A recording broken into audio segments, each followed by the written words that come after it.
I don't think we can ever win in a price war. So I've always taken the tack to sell a higher end and represent it as such. And it's things they can't find anywhere else. You know, we're unapologetic. Running a retail business doesn't have to be so hard. Welcome to the Creative Shop Talk podcast, the go-to podcast for creative shop owners, studio owners, and independent retailers. I'm your host, Wendy Batten, retail business coach and mentor. Each week, I'll share simple, proven business strategies, inspiring stories from fellow retailers, and advice from industry experts. Together, we're going to work to find the success you want from your retail business with more profits in your till and a little more joy in your life. Hey there, friends, and welcome to the Creative Shop Talk podcast. I'm your host, Wendy Batten. I can't wait for you to listen to this podcast. I have brought on a friend, Anne Schneider from The Front Porch. She is a really amazing retailer. She's been a veteran retailer. I don't know if I should say veteran retailer or not, but that so describes her. She's a pioneer. She really defines what it means to me to be doing business your way. She's a hard worker. She's an innovative. I love the conversation that we have today. She's going to be sharing some wisdom with you. And I originally invited Anne on. Well, I knew we didn't really have a plan. We didn't have a plan. I knew that I wanted her to share with you. You know, we don't always have to follow a script. We do have to have our ducks in a row. We have to understand certain things are important. She's going to share a lot of those things with you. But Anne has made some changes in her business model over the years that just don't seem conventional or just don't seem normal or regular. And I love that about her. I love that she had the wisdom and the plan and the heart and the guts and the grit, I guess, to make those changes. And I don't want to give it all away, but she's going to share how she knew to make those pivots and changes. And after the last year or so that we've had, I just really wanted to remind retailers that, you know, we can do business our way. We can have life on our terms, you know, once we put a few things in place. And this is just a great conversation. Lots of nuggets here for you. I am so excited for you to meet Anne Schneider from The Front Porch. The Front Porch Warehouse is her new name, and she'll explain that a little bit, but you don't want to miss this interview. So listen up.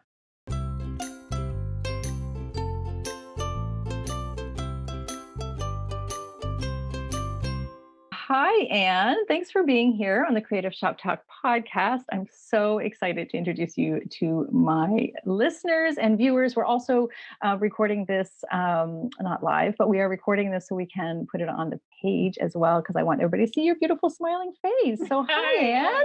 Hi, Wendy. How are you doing, my friend? Good. So Anne and I were just talking and kind of laughing, but I wanted to bring Anne Schneider on from The Front Porch to introduce you all to her amazing way of running business and her wisdom. And as everybody knows, that I don't know about that. We're always learning, right? I love to bring on. Well, I think you're inspiring to so many retailers. You're inspiring to me. We've been friends for a while now. Yeah, we have. And we met very strangely, didn't we? We have a very strange, so our businesses are similar names, because I had The Front Porch Mercantile and you had The Front Porch. The Front Porch. And well, let's jump into it. Do you want to share how we met? This is really funny. It is. I actually made a trip to Canada, Toronto, to join Stu McLaren. Was it his very first tribe or second tribe? Might have been. It was really early on. I know we were OGs in the tribe clan. And it was his first live, though. No, it wasn't his first. Was it? Yeah, it was the first, because it was in that dodgy little hotel. It was the first live. Yeah. And I had seen you out and about in the interwebs and seen The Front Porch Mercantile and kind of, seen your name out there and knew of you through paint lines and such. And all of a sudden, I think I just saw you, or I saw your name badge or whatever. And I think I just walked up and introduced myself and said, okay, this is really weird. I have to introduce myself, because I've often wondered that we have to be cosmically connected because of our business names, and then we just hit it off, and that was Yeah. Yeah, it. that is interesting. Yeah, it is Yeah, interesting. It was so much fun. And Anne's talking about Tribe. I've talked about Tribe and our membership. Both of us, do other things other than just running our retail business as well too. So sure. let's get into that. And you want to let us know? Just tell everybody a little bit about your business and actually your business journey. How did you end up, and what do you do? And tell us a Oh little my bit gosh, about, our journey has so many twists and turns. It's crazy. like everybody, But but yeah. my partner and I, we've been in business for 25 years. I can't believe it, Wendy. I just literally can't believe it. It just blows my mind when Mhm. I say those numbers. Yeah, we've had 2 stores over the course of our journey. We are now at 1 store. Well, we'll talk about that. Not even open right now because we just made a move. But along the way, I mean, we've changed our merchandise mix. I mean, we've always stayed very true to we deal in high end floral, silk floral. We don't do fresh. We do home decor. We do vintage just because that's always been my vibe, and so of course I sell it along the way as well. We've had paint lines, many different paint lines along the way. We've taught classes, and most recently gone more online.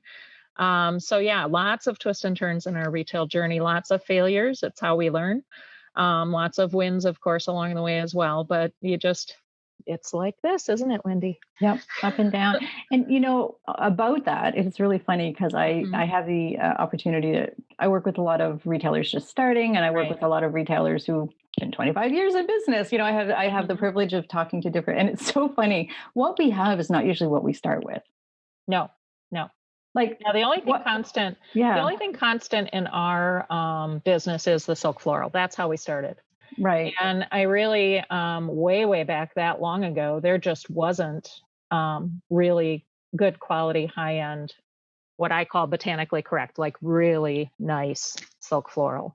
Like silk floral was We've kind of all like seen the bad ones, right? Yeah, right, yeah, right, and not to disparage any stores, but yeah. you know what I'm talking about.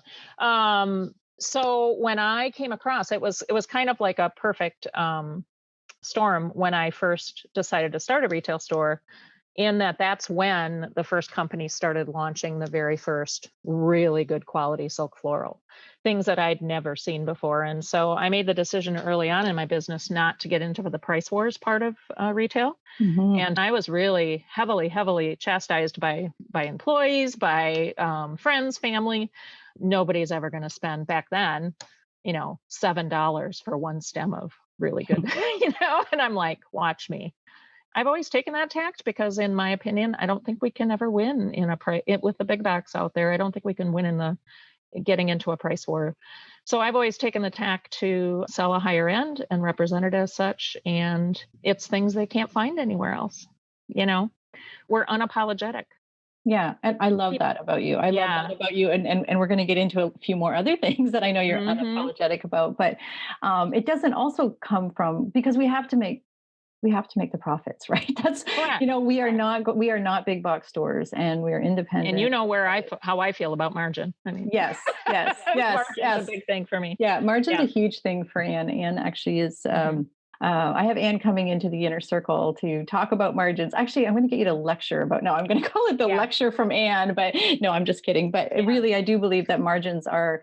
I love that you say unapologetic because it's like, well, I don't want to price gouge, and I hear that all the time. But Mm. it's not price It's a gouging; mindset. it's a mindset. Exactly. The Mhm. other thing about that is you don't come from a place of gouging. You don't come from a place No, of you're still serving the needs to your customer. And I know, absolutely. and I want to talk to you a little bit about this.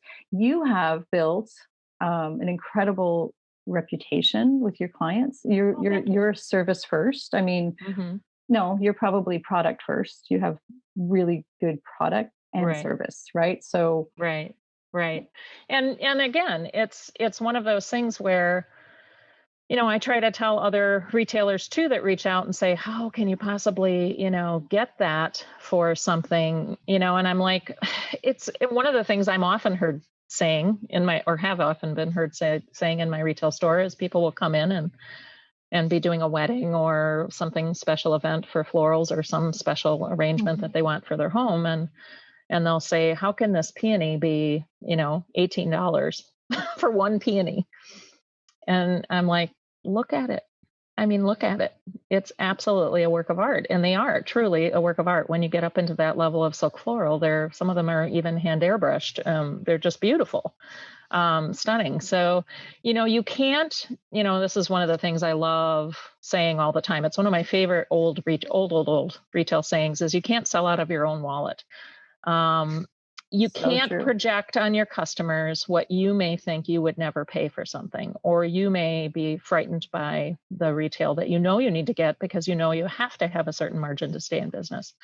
And we can get into that in the master class more. But that's certainly not something we need to delve into too much today. But um, it's not gouging; it's serving.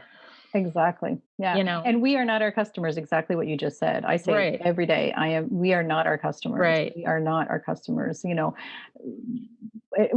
might be a version of our customers, but we are, Well, sure. yeah, we are just beyond. We have to look at our ideal customer. And to that point, you have stayed very true to your and I've been following your journey for so long, and I love that you work in a way that works for you, Hmm. selling your florals, being unapologetic about that at the price that you need to. And the other part to that, and I'd love for you to share a little bit about this. So you made some business decisions on time and bandwidth and hours, and that was again controversial. I think you stirred a pot. Oh, This was a big few years time. ago, but you stirred a big pot that a lot of people went, oh my gosh. Now it doesn't seem so crazy now Mm-mm, after pandemic world and all this mm-mm. stuff. But do you want to share a little bit about the big shocking moment, that what you did that you wanted to do, and why you did it? I just love this part and this sort of. Well, and yeah, and I do kind of sometimes wonder how I always seem to be doing these things that are so-called shocking Mhm. because I Oh, really just it feels like an instinct, like what I feel right. I need to do. Yeah. So about 4 or 5 years ago, I think it is now, Wendy. I'm terrible with dates of I remembering would when, but I say, think it's about yeah, 4 or 5 years yeah, ago at least yeah. that I just took a step back and said, I don't want to do 7 day a week retail anymore. Yeah. Like I literally, and 4 or 5 years ago, the whole pop up occasional hours was not something that many people did. I mean, it really was not. I mean, I should have saved all the emails and Yeah. messages and such, but I just said to myself, you know what? And we'll talk about why I felt so strongly, deeply in my gut that it would work for us. The main reason that I felt it would work for us, it was all about a way of life. I didn't want to work 7 days a week anymore and long hours because I mean, our retail store was open 10 a.m. to 7 p.m., sometimes 8 p.m. Some of the earlier years, we were 10 a.m. to 8 p.m., 7 days a week. And that's a grind. Yeah. Now, of course, we have fabulous employees and things like that. And we certainly were not to the point where we were a one person shop, but I would urge anyone in this position to really take a step back and say to yourself, what is the quality of life that you want to have outside of your retail store? Because we have to remember we aren't what we do. Who we are is not hinging around what we do for a living, right? That's something I think that we all need to learn. And it took me a long time to do that. I mean, it took me a long time to do that. If you would have talked to the Anne of 15 years ago, that wouldn't have, I would have argued with you about that. But you get to a certain point in your life, and I started having grandkids, and I'm like, I don't want to do this anymore. So I'm not quite ready to go out of brick and mortar retail completely. How can I make that work? So Mhm. back then, I literally announced that we would. I think our first step was that we were going to be closed after our portion of clearance sales because we're really big in the holiday season for holiday decor. And so we don't just end in December 31st. We go into a couple weeks in January for full clearance. We are going to be closed from January, second week of January through March 1st. And I think that was my first dipping the toe Oh, into it it. was so And scary, so people were like, "What do you wild. mean? Yeah. What do you mean closed?" And I'm like, "Closed." And people were like, Well, you can't just close." And I'm like, "Yes, I can." We're going to take a break Yeah. because you know that it's trade show season and I travel a tremendous amount normally in normal times. Travel a tremendous amount for all the different trade shows to do buying for the following holiday season in January and February. And I just said, nope, we're going to change. And then we did that and had a lot of people really up in arms, including our customers, literally people walking in and crying in the store, literally crying. How can you do this? This is my happy place. And, blah, blah, blah. And I was just very upfront with people and just said, look, it's, if people got really heavy handed with how they reacted to it, I would just literally very kindly say, it's either I close completely or I take this step back and have balance in my life. And so, I wouldn't just lead with that, but if it was anybody that was really, really coming Right. at me with it, that's what I would say. And then people would understand, you put it on a personal level and they would understand. So we started with that shift and it worked. And then the next year we did a summer change as well. So we went through Memorial Weekend and then made a decision to close June, July, and August, except for one weekend a month. One weekend a month, we would be open with a tent sale and we would open the store for our customers. And what we saw there is we did the same amount in 4 days that we had done in 30 days the previous year. And so all of a sudden we're like, oh boy, we're onto something here. Right. This is really something. Yeah. So, and what I can attribute this to, Wendy, and this is what I really want people to take out of this, is first of all, you need to really, really make this okay in your personal life. You need to make your business okay with your personal life and have balance. And I know we all talk about balance. It's the buzzword. And most people don't ever really delve into it and get it in their life. But it's that. But also, I knew in my gut that it would work because of the strength of my email list. And I know people roll their eyes and say, oh, email's dead, Yes, email's dead, email's this, email's that. And we did have a decent following. 5 years ago, we had a decent following on Facebook and we could alert people through social media. But it could never have been successful if I didn't fully and totally trust that my email list was gold for me for a couple of reasons. I knew for the past, I don't know how many years, it's a non-negotiable in our store. Anyone walking in the door gets asked to be on our email list, period. Yep. Non-negotiable. Yep. And we don't have trouble getting people on our email list. A lot of people just really fight me on this when I talk about it. And they say, email's dead, nobody opens it, open rates are horrible, blah, blah, blah, blah, blah. But I'm telling you, Wendy, over the course of my retail life, there have been times that money was tight, and nobody ever wants to talk about that. People look at people, I've had people say this to me before, and I'll be really vulnerable right now. Oh, I wish I was like your store. Look at everything must be fabulous. And you must be, oh my gosh, and I'm like, it's all relative, you guys. It's all relative. So whether you're 1,000 square foot store, sole proprietor, or whether you're a 10,000 square foot store like we are with 10 employees, it's all relative in your financial ups and downs. And there were times early on, I know when we went through our recession here in the States, I don't know if you guys did that same recession in Canada, where I didn't know how I was going to make payroll on Monday. Yeah. Like I literally didn't know, like, what am I going to do? And I would send an email out on Friday and I'd have the payroll money by Monday. So I really knew in the gut that my email list was my most valuable asset, second to my employees, in my opinion. Yeah, it's really hard to get people to understand that. Oh, so very important. I cannot stress what my inner circle members, my coaching clients, friends, they just think I'm harping when I talk about email, but it's just, out of the mouth of, you're just saying, right? It's so true. You send an email, you make a sale.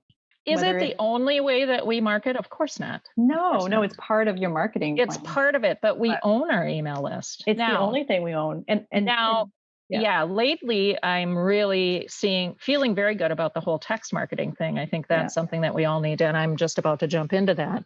So, that's a direct to customer marketing thing that I think could rival email, but it would never mean that I would stop emailing. I would do it in addition to. And it's also interesting, again, to remind everybody, we are not our customers. I personally hate text marketing.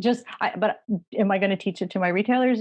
Oh yeah. Am I going to offer it to my, clients? Oh yeah, because it works. It's proven. It's a strategy that works. Is it something I'm going to opt into? Probably not. I'm not a fan of, I'm just personally not, like Wendy is not a fan of it, but on a business, but all my Correct. clients are. Like, it's Right. very interesting. Like, it's so And I interesting. think, don't you think it can be a generational thing too, you know? But that's so Right. yeah, we could go on a Yeah. whole tangent on that, but that's Correct. exactly it. Again, just but back to the pricing, back to the email, back to the, Right. just because you don't like email, maybe you don't Well, open emails, but maybe right. it's because you're a busy retailer. You don't have time to open emails. But guess what? Your customer that's sitting home waiting for you to be to Right. email is your customer, is the Correct. one. Again, it's just super important. And statistics don't lie, right? And No. stats and actual actions like money in the bank. You post an Right. email on Friday, you have payroll by Monday. Correct. That Correct. comes from Now, an email. That's a that's direct, because yeah, exactly, and that's due to my commitment to just knowing that that was something I needed to right, do. All of our email, or we right. have a very large email list, and people are often like, Mhm. "How the heck did you ever build a list that large?" And I'm like, commitment and consistency, and Right. the knowing that one at a time, pretty soon you can have 15,000 people on your email list. I mean, it's so very valuable. I mean, we're about to have our first tent sale at our new warehouse location, and it's all driven by email and a little bit by social media, but for the most part, my email list for my Right. locals. So, Right. so when we started doing the odd hours, I mean, like you said, so many naysayers. You remember when it was back I there? no, I do, and it's Yeah, funny because I was not a naysayer. I thought, like, I want to watch this play out. I think it's amazing. Like, I think it's gutsy. I want to throw in here too, though. You did it with not like it wasn't. You there's part of trusting our gut, knowing your email. hmm I mean, that wasn't just like, oh, I hope it works and we're going to do this. I mean, you really had strong reason to believe. You had a strong email list. You hmm knew your clients. Yes, you knew you're going to get pushback. We get pushback for everything. We paint yeah, the color. We change the front door color. You're going to have somebody say you don't like it, right? I'm just saying, like, we right, get pushback on everything. So, and that although that was a major pushback, you trusted your gut. You also, I mean, I'm going to just say this for the whatever, for those that think, oh, I can just do this easily. You know, Obviously, Anne had a plan for right, January and February and March rent payments, and there was right, a financial plan, and that's what planning by quarter. And right. you didn't just say, oh, I hope we can figure out how to pay the rent. That's not, you knew what you were doing, right? So there's a plan in Yeah, place.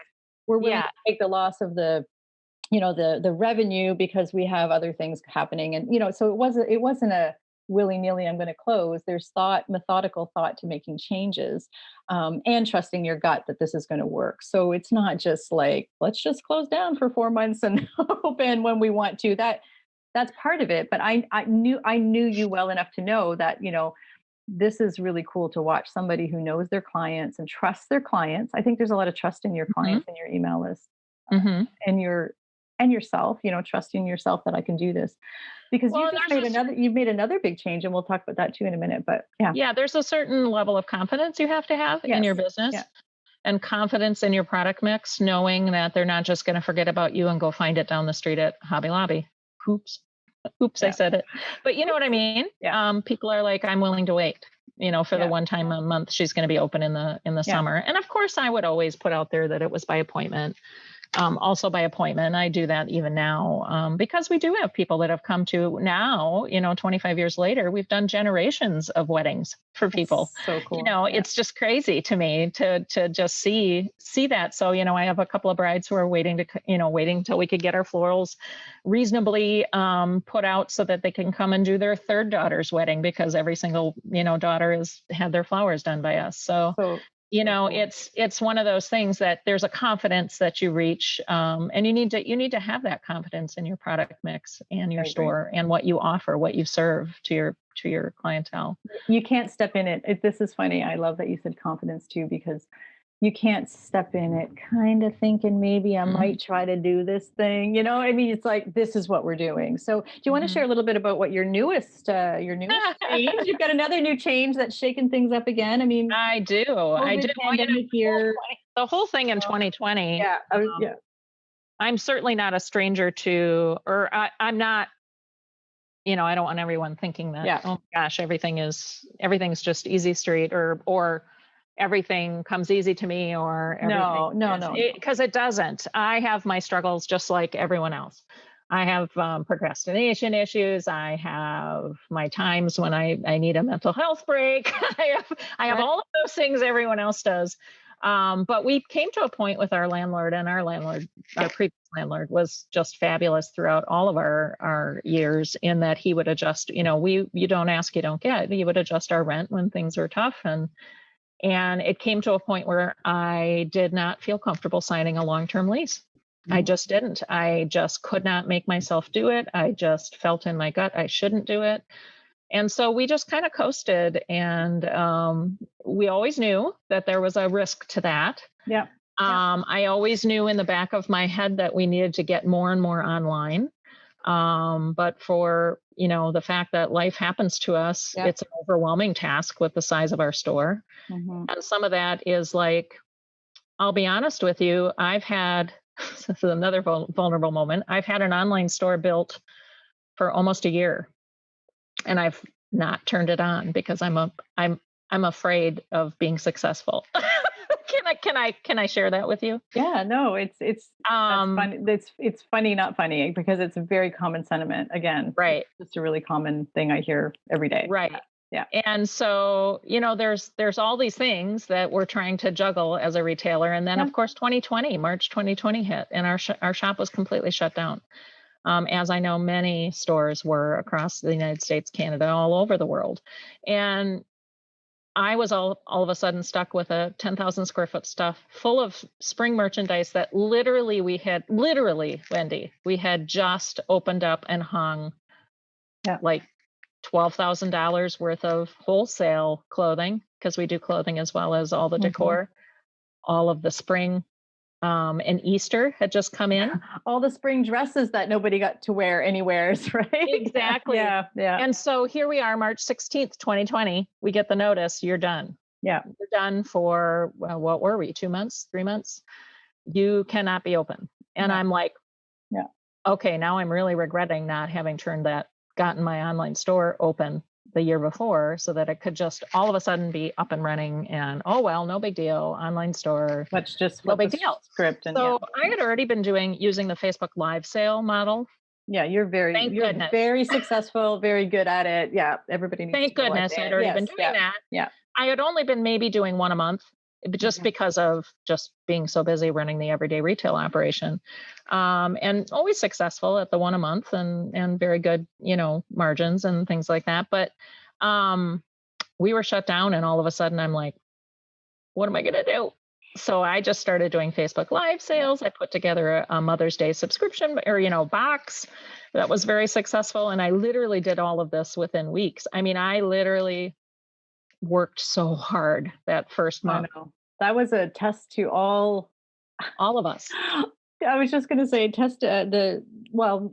pretty much the whole shutdown was a test to your stamina and grit. I called it entrepreneurial grit. You're either in it or you're not right now. Yeah, or you're going to crumble. Yeah, you're in it and you're going to do what it takes, because everybody was doing things like somebody, it's like standing on your head and rubbing your belly. And Oh my gosh. doing what we needed to do to survive, right? But again, following, we're friends, and I know I was watching all the things that you were doing. So right. But what it taught, I was just going to say, what it teaches you, and you can go, oh, woe is me. Oh my gosh, this was so hard. And it was hard. But very soon after, actually, even in the middle of it, I realized that, holy cow, this is a blessing. This has been not the pandemic, not all the crazy, it's the horrible silver stories. There's silver linings in everything, and this is of course there is silver lining, right? Of course, and so a lot of it though is how we choose to look at it, and so you have to train your entrepreneurial brain to always look for the benefits, not the negative. But I really did realize that, holy cow, even just a month into that, I'm like, holy cow, okay. All right, we've proven the concept of what I've always said. I was hesitant. Normally, I'm not hesitant in my jumps that I've made in my business. But for whatever reason, the previous year, I had been hesitant, and I started letting that imposter syndrome get in. And I started I'm afraid of the success. I don't think I can handle one more thing. What if the online store is super successful? Do I want to work that hard? Like I have those things that go through my head. And so then you stop yourself from doing something that could be successful, because you're worried that you don't know if you can handle it. You know what I mean? Yeah. And all of that is mindset. We know this. But anyway, the forcing me to do it in the pandemic shutdowns really was awesome because it took me out of that and just made me react and do what I knew I could do and needed to do. And it was successful. And so it's really proven the concept that the online is really where I want to go in my personal life. Vicky, my partner, and my personal lives is, we're getting older, Wendy. Yeah. We're not, when I started this business, I was in my early 30s. I just turned 60. So, or mid 30s I was. And I want to change.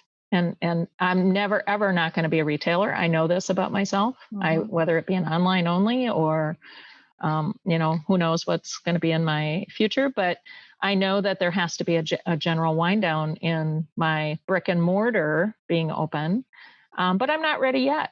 I was just going to say, because what you're doing is not online only. You've made another significant change. Do you want to just share with us what your new weirdo plan is? No, I'm just kidding. We kind of got off onto the mindset thing, but yeah. I decided that I did not want to sign another long-term lease. And of course, we knew that left us at risk to have to move out of our location if the landlord found somebody for our space. And sure enough, he did. And it had been listed on MLS for 10 years and nobody had ever taken the space. And all of a sudden, boom, it happened. And it happened in a very quick way, which also looking back now, a month after we've gotten through it, I'm grateful that it was a quick way because it was a fast Band-Aid, pull it off, make it happen. Instead of dragging it out and, woe is me and, oh my gosh, we have to move. So we recently moved our location. We found another warehouse and my thought process throughout that is that I'm going to rebrand. So we are now going to be the Front Porch Warehouse instead of just the Front Porch. It'll be the Front Porch Warehouse. And this comes about because I know as we get into the online more and more, the pretty retail store, it'll still be pretty, but the pretty retail store with nothing but gorgeous displays all mixed up throughout the whole thing is not conducive to picking orders that come in from an online source. Right. So somebody orders 2 of these beautiful pink peonies. Where are they? Because they could be anywhere in the store in a gorgeous display in a vase somewhere. We know that we have to have more warehouse shelving. We know that we have to have things a little bit more segmented so that it's easier to pick orders. So I have this vision in my head of what it's going to be. It's will happen by September. But we're right now in the transition and literally it's happening. I'm watching it happen live on Facebook. So I'm telling you, I see it happening. Yes. Yeah. So literally this spot right here that I'm filming in front of is the only spot that looks pretty in the warehouse right now. Everything else is enormous pallets. But so once again, you take your situation and you pivot. And you say, okay, how can we make this work for us? So our goal is to, when we reopen in fall, we'll probably now go to a model of only being open fall and winter. And that's it, fall and holiday season. So probably Labor Day. With online open regular hours, right? Or yes online open. Year round. Yeah. And we're going to probably reduce our retail hours even more. Even during the hours we're open, we'll probably be 2 to 3 days max. Right. So you're also going to have a retail component on the front part of this. Correct. So we'll have a warehouse. Yep. But people will shop the warehouse. Right. So we'll still give our local customers the opportunity to come in and shop and interact with us, which everybody would miss terribly. So we'll still have that component, but we're making it easier for us in our lifestyle and also for the online business. So. Right. And so the magic words I always I use personally, and I try to share, it's like, what does that look like when you're trying to make like something that works for you and your customers? So how have the customers been with this? Everybody misses us terribly. I mean, I'm constantly answering questions online and email and phone calls and everything else. And so the transition for us is that we've told people we're not ready to reopen. Trust us, we're not ready to reopen right now, but we do miss your faces. So we're going to be having tent sales at the new location outside only, every 3 to 4 weeks throughout the summer so that you can come get your, what we call the front porch fix. Before we reopen to the public. So it is hard on our customers locally because people are now here in Wisconsin, we are literally reopening. And so people are, I want to come and shop. I need therapy. I need this, I need that. And I'm like, well, come to the tent sale. Right. Or join me on Facebook when I do my live sales. Right. I've noticed I follow you. I see you on Facebook. I see you on, I see your tent sales happening. And from my point of view as a customer, I'm not actually in your Hmm. customer area. I wish I was. I would be shopping, but it seems very positive. Like they're shopping, Hmm. they can't wait till the tent sale comes. They're and I think that physical move was probably a good thing because Yes. your building sold. It was when I had to give up my studio. It was the same thing. It Hmm. was the building sold. I didn't have an opportunity. It was a new landlord, and it was like Right. you're out, and it was last June, which and I felt it was really a hard move to close my studio, but in the same breath, I don't that's it was time for not to do it was time to give up the studio to work full time. Right. I was doing this full time anyways. I was hanging on to that or whatever. And what does that look like? I probably wouldn't have pulled the band-aid if, I would have Right. Right. I would have lingered over there for a while in my Right. studio. You would have lingered over there. It might have been hard to turn that into to shut the doors, turn it into a warehouse, like Correct. that whole, but it was like a physical band-aid pulling off. We're moving, we're shifting.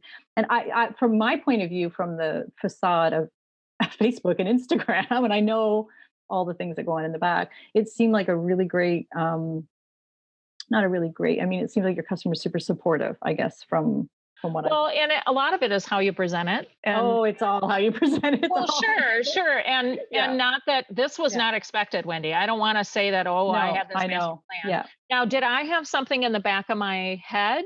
I yeah, always do. I always have. yeah, Like that's just, I would say, one of my gifts yeah, is that I always am looking 3 to 5 years ahead. yeah, I don't even know I'm doing it, yeah, but I do it. yeah. Me And too. so I've always thought, okay, what's the next thing? And the next thing is for what next thing was for us, we've got to figure out, I cannot literally figure out how to run my retail store like I'm running it right now, 10,000 square feet, full Yeah, on massive inventories in so many different categories. yeah, I can't figure yeah, out how to do it like this and online and manage the inventory and yeah, pack orders. And I yeah. can't, Like like I was stuck. and And I have a life and see I my didn't figure grandchildren it out. and travel and do all the things that Anne Right, wants to do. And like you just said, the Anne, you are not your, what is it? You always say you are not what we are not what we do. So how do right. we not be super immersed only in that? Right. So I something agree. in the back of my mind Yeah. obviously stopped me from opening the online store that was Yeah. built.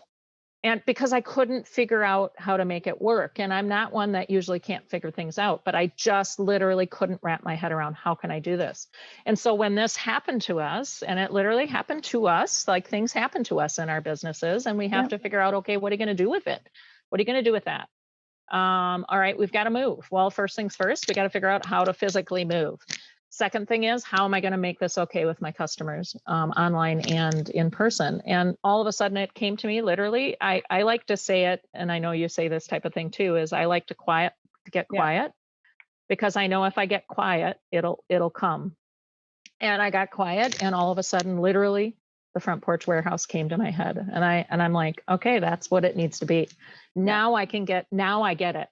Now I can still have a little bit of my brick and mortar retail for my locals who will miss us if we're not here.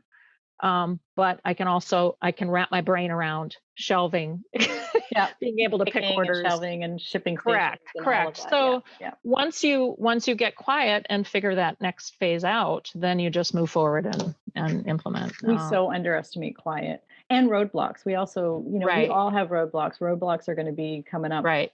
every day. Like there's a roadblock, whether it's a minor one or a major one, whether it's your email getting hacked, which happened to me this week, or, I like there's just know. a roadblock, or your landlord pulling your rent or whatever, or pulling your Right, space. So right. I think I hope that people are taking away from this that we have to, like, I hope that people are listening. They're Mhm, inspired to like say do your own thing, but do it with purpose and intention. But we will burn out. You would have not lasted. mm-mm. Like you would No, be I would have just quit. closing or sold or whatever, right? Like to Right. walk away, which is not what you want to do. You've built this No. beautiful clientele. You've built this beautiful thing, and it's been wonderful watching you the inner the not the inner workings, but like just how you've just gone through the process. You and I actually we spoke. We were on a casual Zoom call and you had just found out you were moving. Like you said to me, I don't know what this looks like. You literally said that to me. You're like, I'm thinking of this new name, but I got to be out in 3 weeks or 4 weeks or whatever it was. Like, Right. and you were all like, ah, like not I angry. You were know. all like ideas, like I don't know what it looks like. Bang, bang, bang, bang. And so I think it's really important again to go back to the quiet your brain. Right. Things are going to happen, and how can we make we make it positive, and how can we make it work for us? And I think we underestimate that it's okay to make it work for us. I think we were on that Zoom. I think we were on that Zoom literally the day that I found out, wasn't Yeah, it? I think so. You Yeah. were just like pow, Yeah. pow, pow, pow, pow. Like your brain was like, Yeah. I don't know. I'm thinking this. And you said to me, I think this is like the craziest thing, but this is what I'm thinking. And, anyway, we were just Yeah. chatting and having a casual conversation, but, Right. you're, I'm super inspired, and it's almost Oh, like thank you. permission to do what works for you and your family. Right. And I always say, and I know you probably heard me say this, our board of directors, we're the CEOs, but our board of directors are sitting at the kitchen table, Exactly. like they're sitting at the kitchen table with us. So we have to make that work for them and for us, and what feeds us and what feeds, our lifestyle. And I Right. don't like the word balance anymore. I feel like there's no such thing as this I balance, know. but harmony is a good word I like to use. Like, how can we make it Right.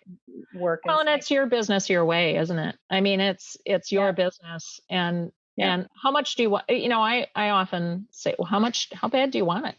Yeah. Like Yeah. it's so ingrained in my blood. Yeah. Like retail is so in my blood, literally. Yes. And I know this about It myself. And is.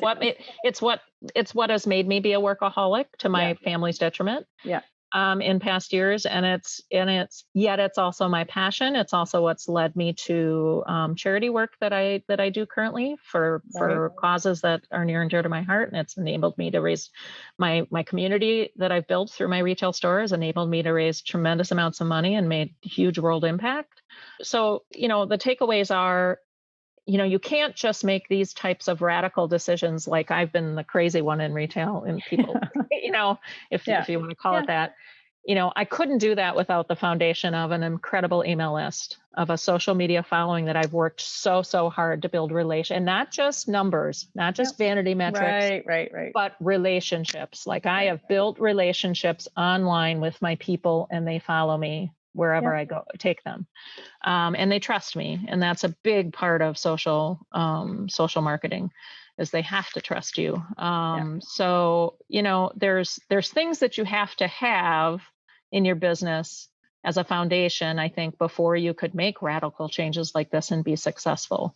But it's still scary. I mean, when I Yeah. did those things, even though in my gut I felt like I would be able to pay all my bills once, with being open once a month in the summer, I didn't know if it would really happen, but I had a gut it would, Yeah. because I trusted and had confidence in what I had built already. Yeah. So, there's a lot of moving parts. You know this. You Yeah. teach this on a daily basis, Yeah. but Well, I live it and I, too, right? We're all doing it, right? So it's, yeah. Yeah. correct, Yeah. Lots correct. of moving parts. Yeah. So yeah, the crazy lady of retail, I guess, huh?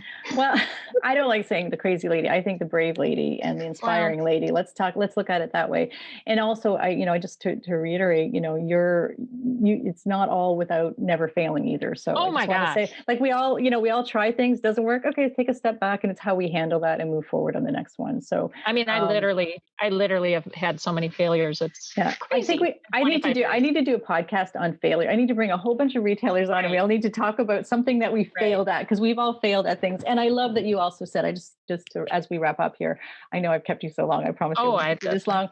But as we it's really important to remember that everybody's front of house and what it looks like that's happening with everybody has crap going on in the back. oh So Anne's beautiful flowers in front of you, she just told me, like, all around her, is like chaos. I was the only corner. So it's really important for all retailers to remember mhm. that, like, everybody has different things that are working right now and working well, but there's always sleepless nights for different parts of our Oh, businesses, whether it's new level, new devil, they say, right? Like, there's new right. things, you do new things, you grow, there's never a milestone like, well, once I get to that, then everything will be perfect. Nothing's ever perfect. This is retail life. Welcome to it. Get your grit. Get your Well, and entrepreneurial it's grit going. It's, and it's it's any fun though, right? business, Yeah. any Yeah, business. any business. Yeah, I agree. Yeah. Yeah, Yeah. it's all the same, really. I Yeah. mean, it's really so.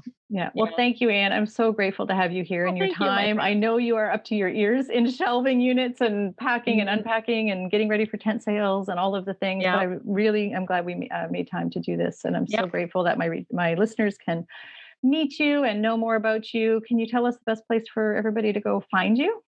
On Facebook, we are facebook.com/front porch fans.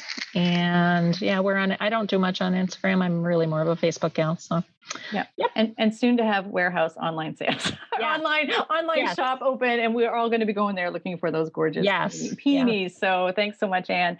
I Thanks. appreciate having you here, and we'll talk to you soon. Thanks. Thanks, Wendy.